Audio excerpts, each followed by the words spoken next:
Hello and welcome to the Search CIO podcast. I'm Scott Peterson, Editorial Director of the CIO IT Strategy Group at TechTarget. And with me today is Harvey Koeppel, Executive Director for the Center for CIO Leadership and a former CIO of Citigroup. Harvey was the featured speaker at the recent CIO 360 dinner event in New York, and he's here to share with us some of the high points of that event and some of the lessons learned. Welcome, Harvey.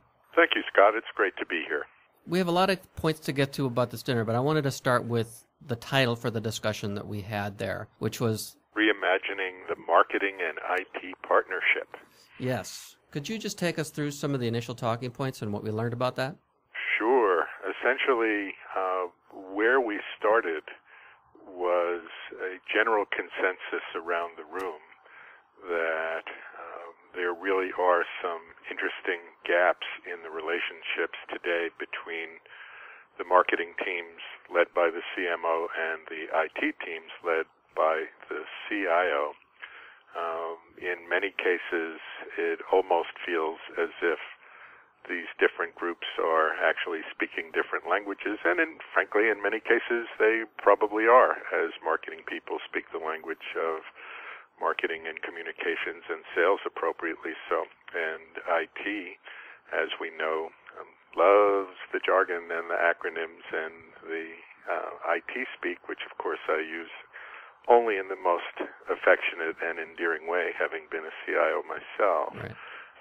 But I think some of these disconnects, if you will, or gaps in communication have historically led to really the proliferation of different technologies across the enterprise, most often managed by CIOs and their IT staffs, where very commonly, and I believe this was also talked about quite extensively during our dinner together, many marketing departments, for lots of reasons, which I'm sure we'll get into in a few minutes, have essentially developed their own IT capabilities and have relied both on internal as well as external resources, service providers, consultants, to support their efforts around data analysis,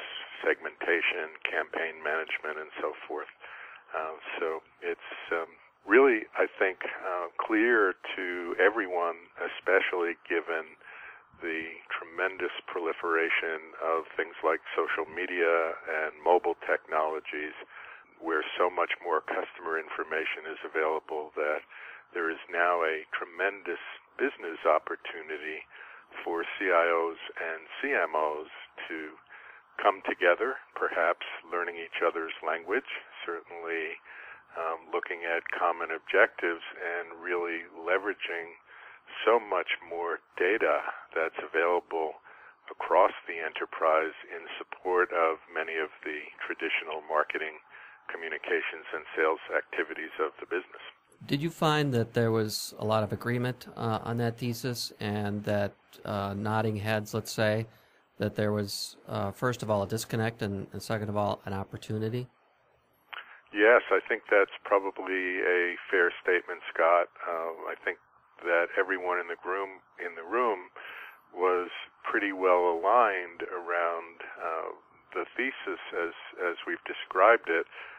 Where there was some really lively conversation was around what do we do about it next? How do we really begin to bridge the gaps that exist?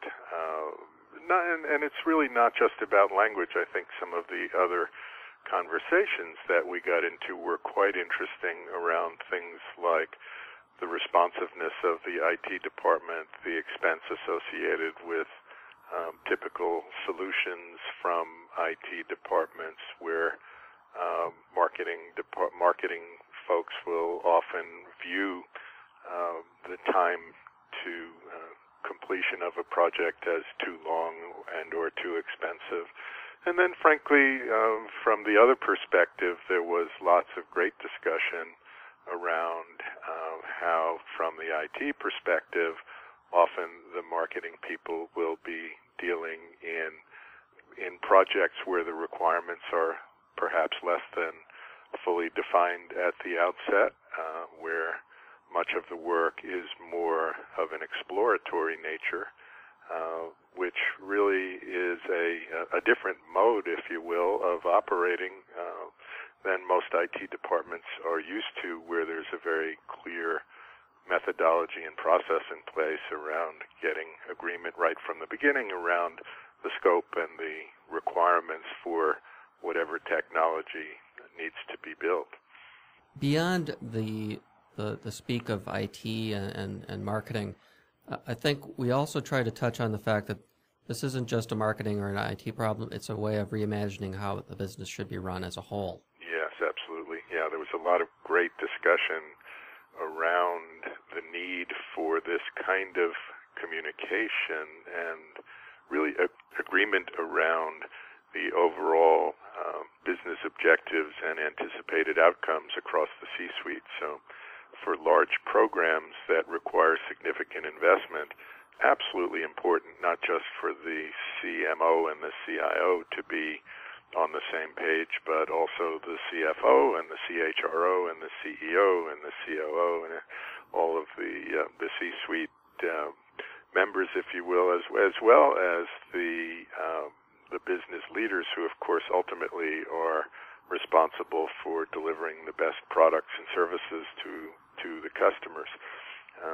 So while we had many of these conversations in the context of the CIO-CMO relationship, I think there was general agreement and lots of good conversation around the importance, and I might even add the urgency in some cases for the C-suite, for the executive teams to start to come together around some of these critical issues in order to really exploit the maximum business value from both the enormous quantities of data and some of the new analytic tools and techniques that are now available to be able to support the customer interactions. For those of our listeners who do not know about the 360 dinners we've had, this is the third one we did.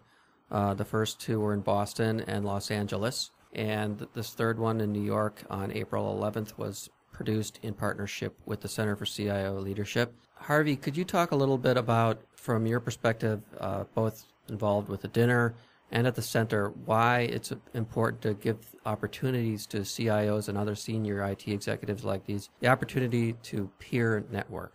Sure, absolutely critical. I think the short answer, Scott, is it's literally impossible for any one individual to have complete knowledge of everything that's going on in the industry, whether it be their business's industry of financial services or healthcare or manufacturing, whatever the industry may be, or the IT industry, which is certainly near and dear to our hearts. And so these kinds of functions allow executives to come together to network and really share experiences and to understand from each other what works and, equally importantly, what doesn't work.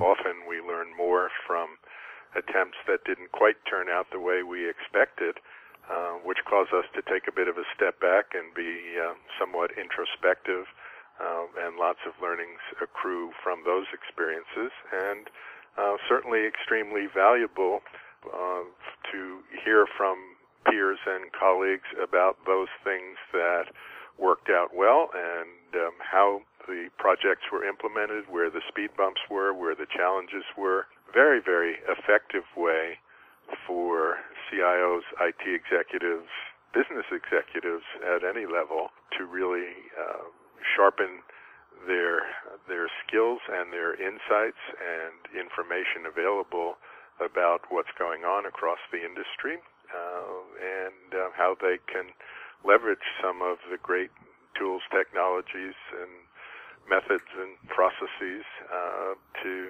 really increase the value of their role and their contribution as IT leaders within their enterprise. Sure. Could you share a little bit of information about what kind of resources your Center for CIO Leadership has? Absolutely, Scott, and thank you for asking. The center is a community of about 3,400 executives worldwide. We have membership in roughly 70 countries, representing 50 some odd industries across public and private sector. Center itself serves as both a hub for networking for CIOs and other C-level executives to meet each other virtually. It serves as a repository for research, finding, analysis, white papers, case studies, good content that really, the way we describe it, provides readers with actionable insight. So it's great to understand the theory and the concept and the strategy, but at the end of the day, as we know, it's all about how you actually go forward with implementation. And so a lot of the content that we provide is really geared towards helping executives to understand, first of all, the goals and objectives of what we describe as the business savvy CIO, and then we provide the tools and tips to really help them succeed in this new role. We also do in-person events, very similar to the one we did together with Search 360 around this dinner conversation. We also hold virtual roundtables, which bring together business leaders and IT leaders from all over the world, usually focused on a specific topic, such as the relationship between the CMO and the CIO, or how to express the business value of cloud computing, or the business value of big unstructured data, or whatever it may be, but again allows CIOs to network peer-to-peer and really share in open discussion and dialogue, and sometimes debate around what works and what doesn't. So it's a really vibrant group, growing all the time, and always interested in new members joining and engaging in the conversation. What's the web address for that again? It is www.CIOLeadershipCenter.com, and it is absolutely free for members to register. Let's just end on one further question. I mean, we talked a little bit about the relationship that is going to need to evolve between the CIO and the CMO. What's the next frontier for the CIO as he or she wants to, advance their career and also advance the whole industry of chief information officers within the enterprise? Yeah, that's a great question, Scott. The way we see it at the Center for CIO Leadership, as you, I think, very correctly point out, there is this tremendous opportunity for CIO and CMO partnerships to be reimagined or reinvented. We definitely see an opportunity around harnessing many of the newer technologies. We've mentioned a couple in our conversation here today around things like cloud computing or data analytics or mobility, just as a few examples. These technologies are really changing the landscape of how companies are doing business and are really still, in many cases, at an emerging state.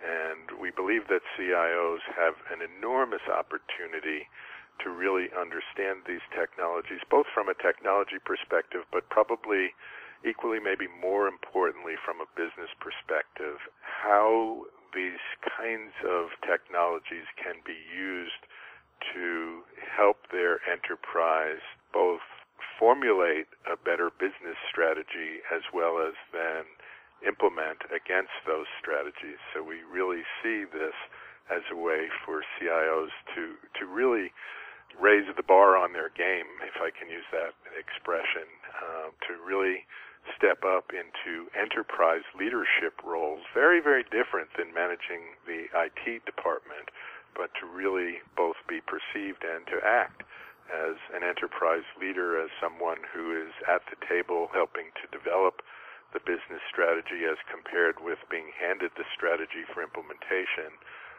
using some of these very forward-looking technologies and really helping their organizations to achieve better and better business results.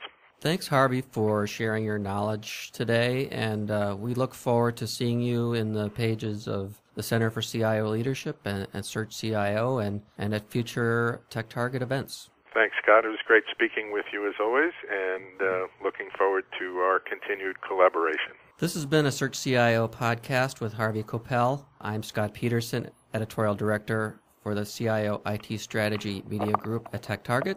Thanks for listening.